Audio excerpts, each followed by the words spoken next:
All right, so a very warm afternoon to everyone.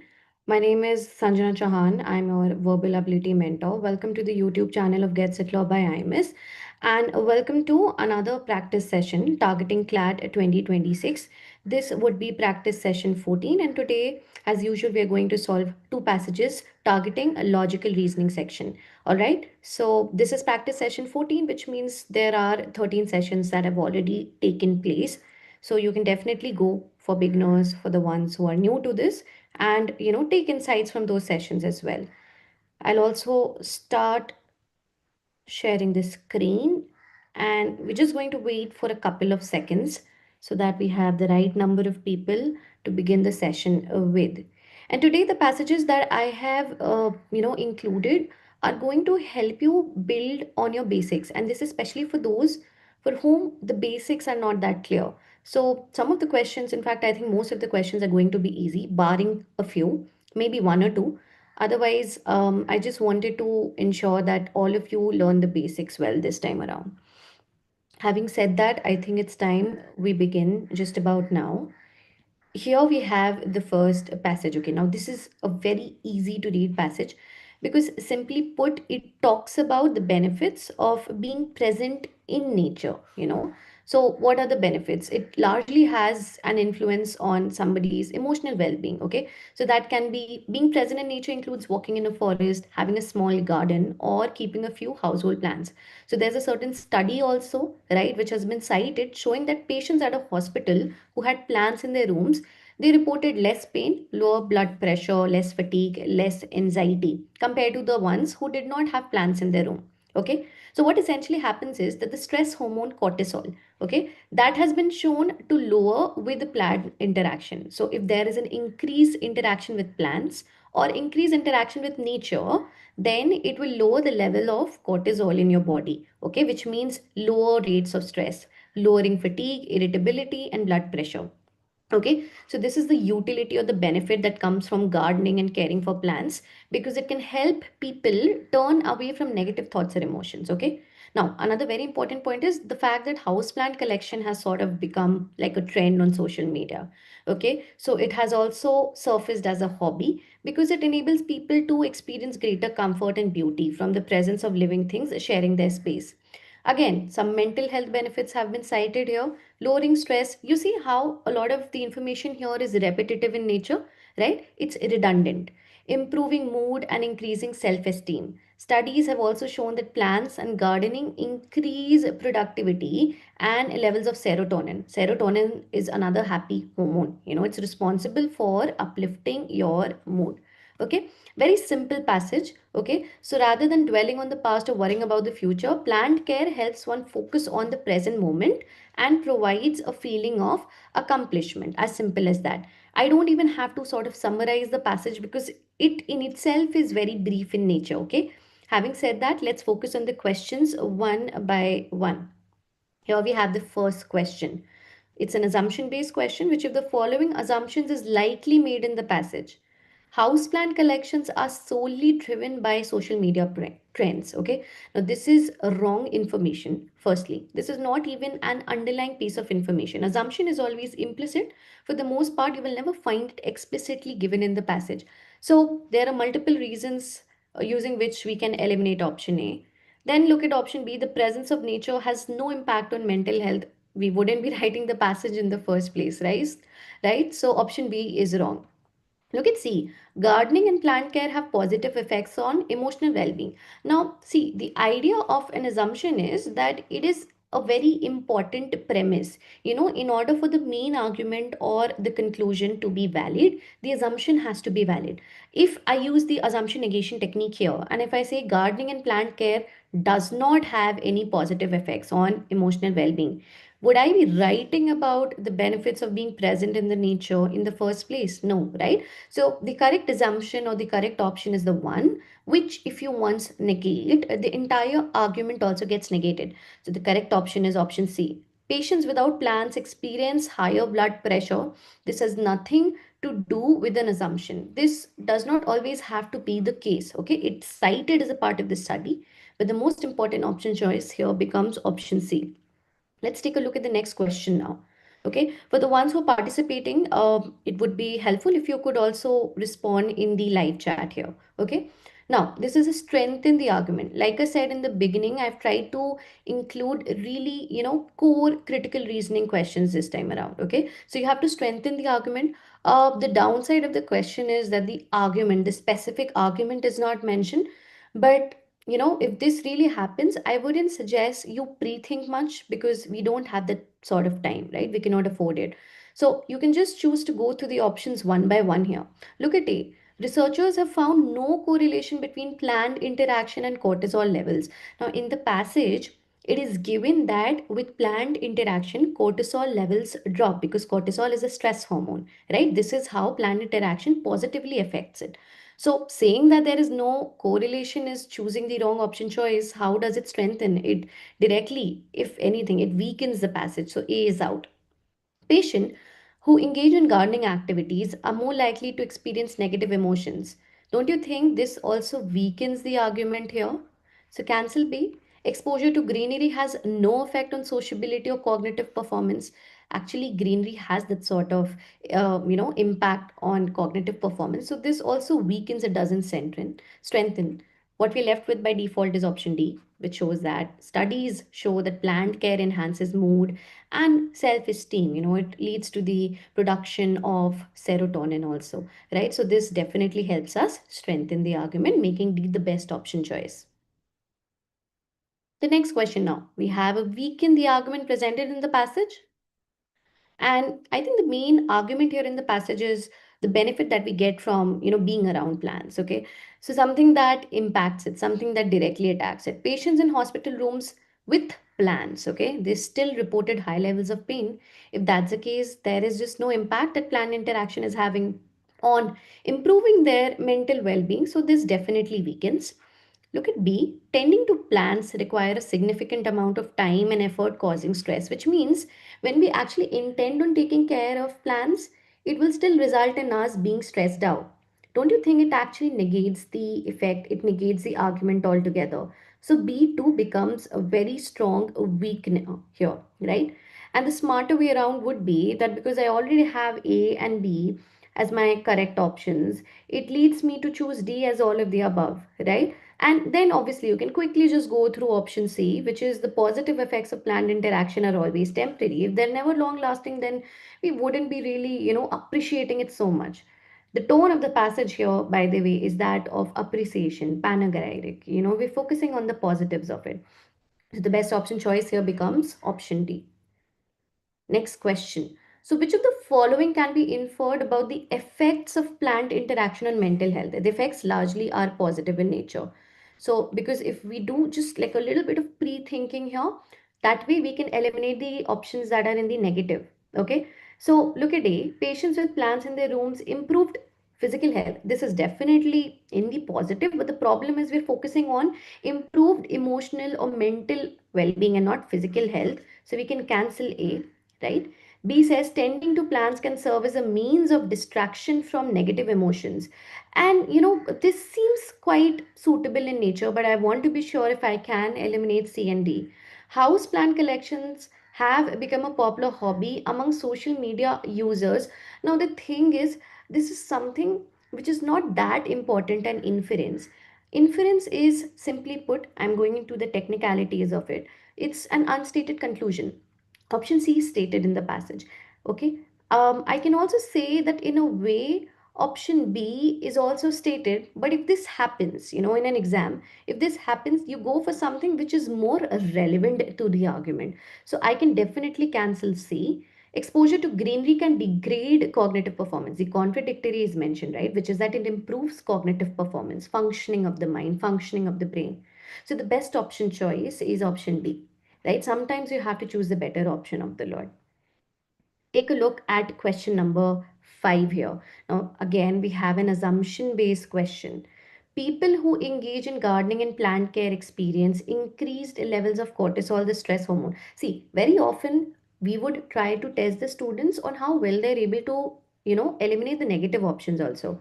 So, engaging in gardening actually decreases the level of cortisol, which is the stress hormone, not increase. So, this in itself will help us cancel option A. Patients who have plants in the rooms at hospitals, they experience the same level of pain, blood pressure, fatigue, and anxiety as those without plants. Now, if that's the case, we wouldn't be writing about it in the first place. And this study, as has been cited in the passage, is so important also to the entire argument.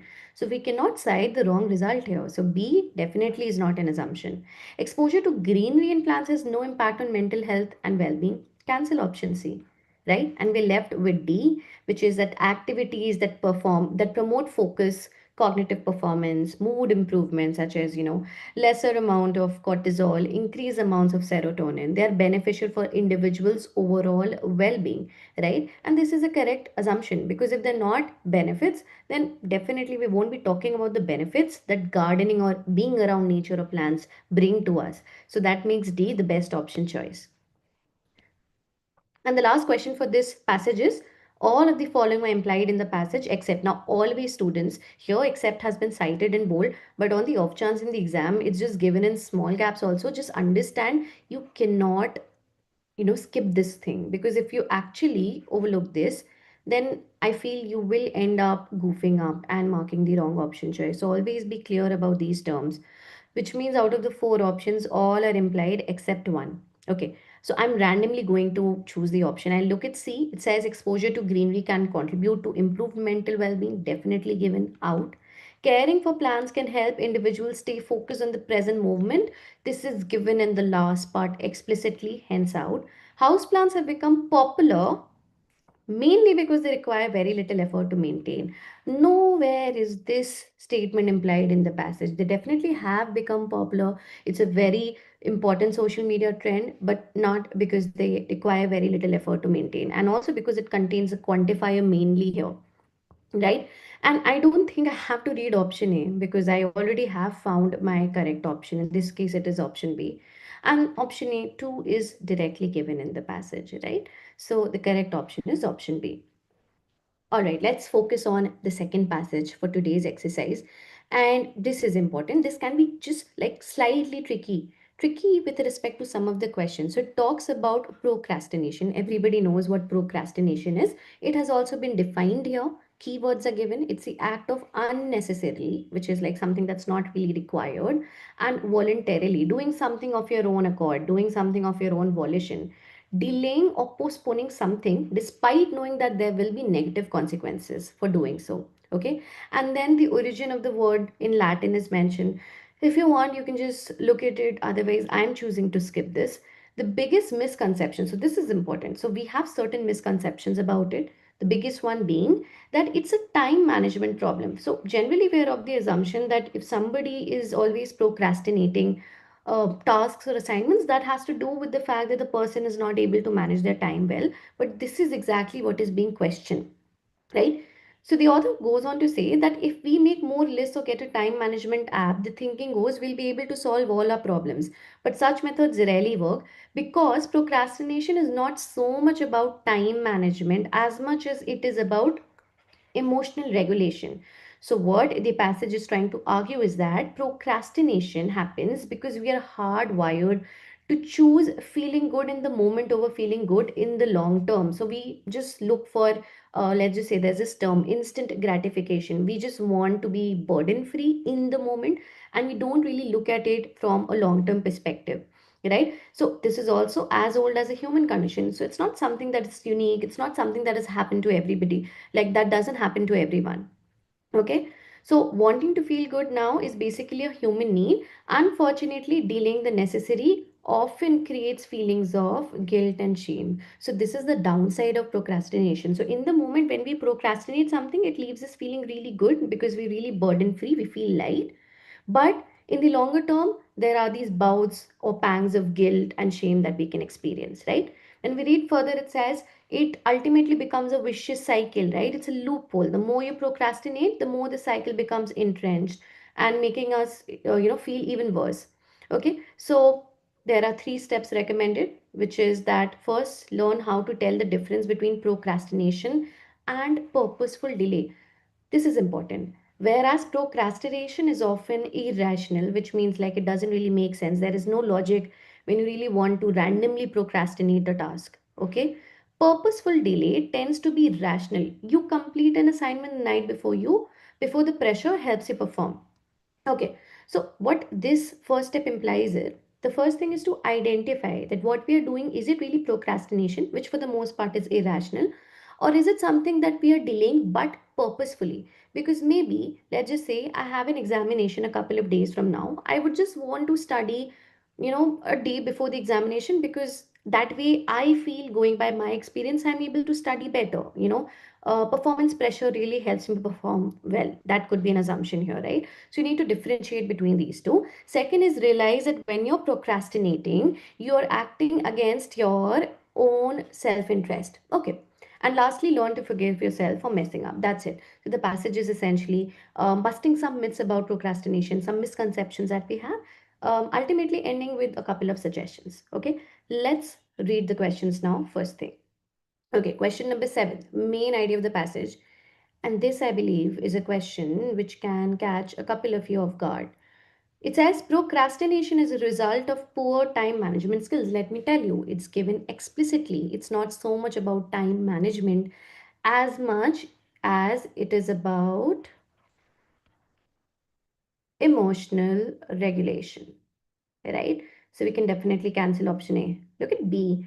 Procrastination is primarily driven by emotional factors, but ma'am, this contains the word primarily, and you have so many times reiterated the rule, which is primarily is a quantifier. We can consider it a red flag. We have to be really cautious around such options. It's okay. What we're going to do is we're going to take a look at C and D and see if we can eliminate it. C says procrastination can be solved through effective list making and time management apps, but then again, it's not a time management problem. So, cancel C. Is it a natural human tendency that cannot be overcome? C. This part is wrong. It can definitely be tamed, it can be overcome. If we are, let's just say, sticking to the suggestions made at the end of the passage, we're left with B, and that's the correct option here, option B. Take a look at question number 8. Which statement weakens the argument? Again, we have a weaken question here. Procrastination can be eliminated by developing better time management techniques. Now, understand, if we are using option A and it's explicitly given, it's been sufficiently stated in the passage that procrastination is not to do with time management, rather emotional regulation. Don't you think option A directly weakens it by giving another thing, mentioning another thing as a cause of procrastination? So, according to me, A is a solid weakener here. Look at B, because I feel all weekend is given, all of the above are correct. Very often we feel very predisposed towards such options, but this time around there might be a catch. Okay, so pay attention. B says procrastination is a habit that can be changed with consistent effort. This is something which should support the author's statement towards the end. So I don't see how option B will weaken. Now you know that option B is wrong, then we can definitely cancel option B, right? So all weekend this time around is not going to work for us. C says it's a unique characteristic of human and cannot be overcome. So this is not so important a weakener as option A, right? So you might think, but ma'am, not nowhere in the passage is it mentioned that procrastination cannot be overcome. But if this happens in the exam, don't you think you have to give preference to option A? So the best option choice here becomes option A. This is a great question, a tricky one. Look at question 9. Which statement presents a paradox based on the information in the passage? And, this would be easier for those who paid a lot of attention to the suggestions mentioned towards the end of the passage, especially the first suggestion and the second suggestion. Look at A. Procrastination is a natural human need. Now, it has of late become a natural human need. Wanting to feel good is considered an important basic need, but this has nothing to do with the paradox. Look at B. It can be both irrational and rational. Yes, procrastination in its actual sense is irrational, but sometimes when we procrastinate, it can also imply what? Do you remember this? Purposeful delay, and then it becomes rational. So don't you think this statement in itself is quite self-contradictory in nature? So B is definitely representative of the paradox. Look at C. Procrastination helps individuals perform better under pressure. And it's actually related to this example only, purposeful delay, right? Why we sometimes procrastinate, but it actually has great benefit to it. So in a way, procrastination can also help us perform better in certain situations. This too is a part of the paradox, making both B and C the best option choice. So D here is the correct option. A great question here. Maybe it might take you a little more time to identify the paradox here, because the paradox is not explicitly given in this passage. Take a look at question number 10. We have an assumption based question. Time management techniques are effective only when people are highly disciplined. This has nothing to do with the argument actually, because our argument is about how procrastination is often as a result of emotional factors that we can experience, okay? Because we want to feel good in the short term, in the now. So A is irrelevant. People who procrastinate are generally unaware of the long term consequences of their daily life. It's mentioned in the passage that they are aware that it's going to fetch them a lot of trouble later on. So B is out.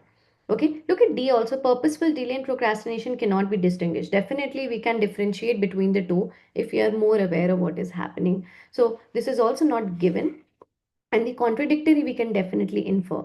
We're left with C, which here is a correct option choice. That is, emotional factors have a stronger influence on procrastinating behavior than time management, which is organizational or scheduling tools. Perfect option choice is option C for this particular question. Take a look at the next question now. It's an inference based questions because it's CLAT and it's logical reasoning and English language. Inference based questions always reign supreme. Multiple ways we can ask inference based questions also, by the way. So option A says it is a sign of laziness or a lack of motivation. Not always. It can also have something to do with not being able to regulate our emotions. So option A is not something which is given. It is a learned behavior that can be unlearned. Anywhere in the passage, do you think learned behavior has been mentioned? No. Cancel option B. It can lead to long term negative consequences. It can make you feel even worse. It's like a vicious cycle that it will trap you in.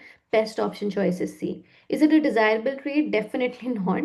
The contradictory is mentioned. So, best option choice is option C. And the last question for this passage is so the argument here is cited that procrastination is primarily an issue of emotional regulation, okay, and not time management. So you have to strengthen the author's argument here. Look at A. Experiments demonstrate that procrastination decreases significantly when people are given financial penalties for missing deadlines. But you have to strengthen an argument which is that it is primarily because of issue of emotion regulation. Option A is absolutely irrelevant, right? So cancel option A. If anything, it can weaken by saying that procrastination is linked to somebody's, finances. So A is out. B says a study finds that people who use advanced time management apps still report high levels of procrastination when faced with tasks they find emotionally uncomfortable. Don't you think it directly strengthens the argument that despite having time management apps, to help you tide over the problem, we still end up procrastinating because the work inherently feels emotionally uncomfortable to us, thereby telling us that it's primarily an issue of emotional regulation at its core. So B is the best option choice. C says research shows that individuals who make detailed study schedules complete more tasks than those who don't. This tells us that procrastination is more to do with time management, which weakens it and not strengthens it, right? And a survey reveals that students who submit assignments close to deadlines usually perform better due to increased focus. This has nothing to do with strengthening the argument that procrastination is directly because of an issue of emotional regulation. Cancel option D, right? Best option choice is option B. So that's about it. This time around, I try to focus more on the fundamentals. Hope you have drawn the important insights. And with this, we'd end the session today. Thank you so much, everyone. Have a great day.